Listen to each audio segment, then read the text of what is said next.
It is 23 to 6 now. There's been a movement for several years now to change the Australian Constitution, and one of the major changes proposed is to have specific recognition of Aborigines, or Indigenous Australians, call them what you will, in the document that essentially sets out the fundamental law of Australia. Joining me on the line now, Liberal Democrat Senator David Leyonhjelm in the Federal Parliament. Mr Leyonhjelm, good evening. Good afternoon, how are you? Good, thank you. So what do you think? I mean, should we make specific recognition to one group of Australians and not others?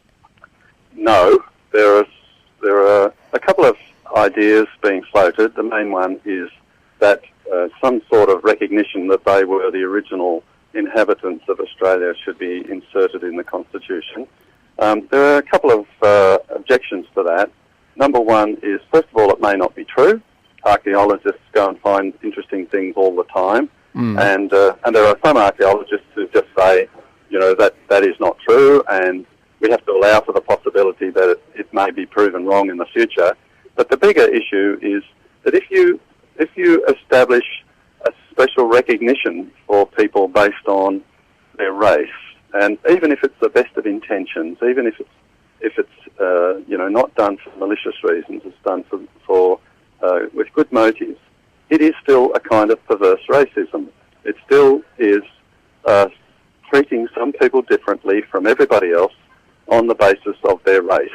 Now, my view is that we are all Australians, we're all special, no one is more special than others, we are all equal before the law, and the Constitution and the laws and so on should recognise that. But I agree with you, Senator Leyonhjelm, but can I say, I mean, for example, when my daughter started school, we had to fill out a form, and one of the questions was, is your daughter Aboriginal or Torres Strait Islander? Now, all the time, and we have special rules and special forms of welfare and so forth for that particular ethnic group. So have we not already singled out Aborigines for special mention, if you like?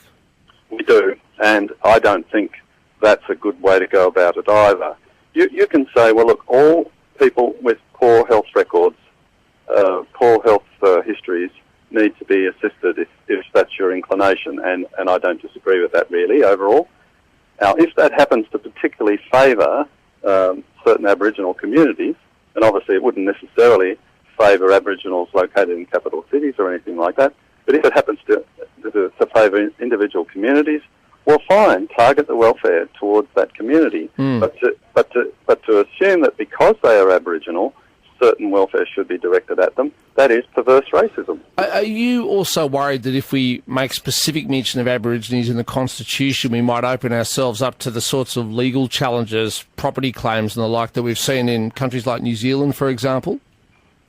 That's a possibility, but it's not my primary concern. Some people have expressed that reservation, and you never quite know how a court might interpret a preamble such as has been proposed. It may well end up in that way, but my primary concern is the principle. The principle is that we are all equal before the law, nobody is special, or alternatively, we're all equally special, and for the law to single out one particular group or another particular group is the wrong way to go about it. We are all Australians, and we all should be treated well by the Constitution and by the government. Senator Leyonhjelm, I know you're a busy man about to get on a plane. I appreciate your time. Thank you very much.